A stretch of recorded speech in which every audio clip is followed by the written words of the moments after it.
A reading from the Gospel of Luke. Now the feast of unleavened bread drew near, which is called Passover. And the chief priests and the scribes sought how they might kill him, for they feared the people. Then Satan entered Judas, surnamed Iscariot, who was numbered among the 12. So he went his way, and conferred with the chief priests and captains, so he might betray him to them. And they were glad, and agreed to give him money.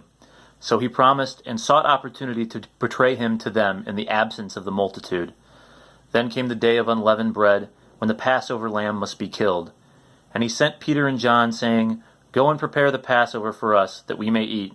So they said to him, Where do you want us to prepare? And he said to them, Behold, when you have entered the city, a man will meet you carrying a pitcher of water. Follow him into the house which he enters. Then you shall say to the master of the house, The teacher says to you, Where is the guest room where I may eat the Passover with my disciples? Then he will show you a large, furnished upper room. There make ready. So they went and found it just as he had said to them, and they prepared the Passover.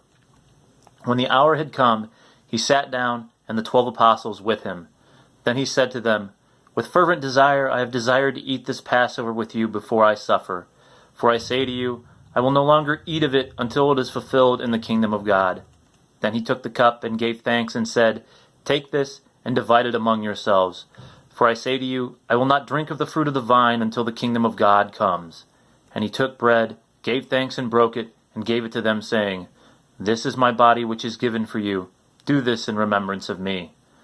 Likewise, he also took the cup after supper, saying, This cup is the new covenant in my blood, which is shed for you.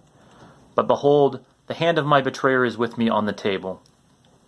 And truly the Son of Man goes, as it has been determined, but woe to that man by whom he is betrayed. Then they began to question among themselves which of them it was who should do this thing. Now there was also a dispute among them as to which of them should be considered the greatest. And he said to them, The kings and the Gentiles exercise lordship over them, and those who exercise authority over them are called benefactors. But not so among you. On the contrary, he who is greatest among you, let him be as the younger, and he who governs as he who serves. For who is greater, he who sits at the table or he who serves? Is it not he who sits at the table? Yet I am among you as the one who serves. But you are those who have continued with me in my trials.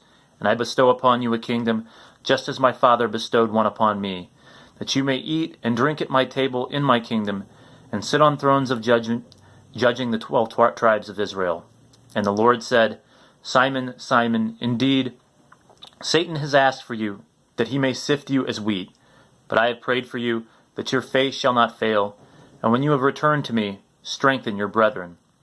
But he said to him, Lord, I am ready to go with you, both to prison and to death. Then he said, I tell you, Peter, the rooster shall not crow this day, before you will deny 3 times that you know me. And he said to them, When I sent you without money bag, knapsack, and sandals, did you lack anything? So they said, Nothing. Then he said to them, But now, he who has a money bag, let him take it, and likewise a knapsack, and he who has no sword, let him sell his garment and buy one. For I say to you, that this which is written must still be accomplished in me. And he was numbered with the transgressors, for the things concerning me have an end. So they said, Lord, look, here are 2 swords. And he said to them, It is enough.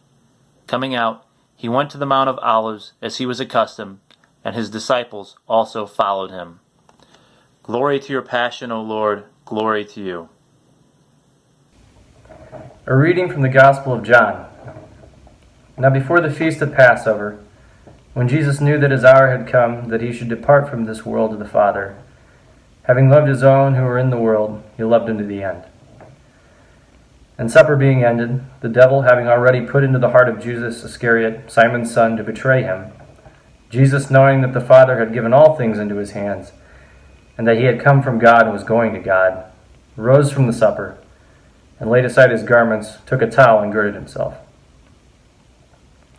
After that he poured water into a basin and began to wash the disciples' feet, and to wipe them with the towel with which he was girded. Then he came to Simon Peter, and Peter said to him, Lord, are you washing my feet? Jesus answered and said to him, What I am doing you do not understand now, but you will know after this. Peter said to him, You shall never wash my feet. Jesus answered him, If I do not wash you, you have no part with me. Simon Peter said to him, Lord, not my feet only, but also my hands and my head. Jesus said to him, He who is bathed needs only to wash his feet, but is completely clean.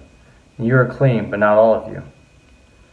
For he knew who would betray him. Therefore he said, You are not all clean. So when he had washed their feet, taken his garments, and sat down again, he said to them, Do you know what I have done to you? You call me teacher and Lord, and you say, Well, for so I am. If I then, your Lord and teacher, have washed your feet, you also ought to wash one another's feet. For having given you an example, that you should do as I have done to you.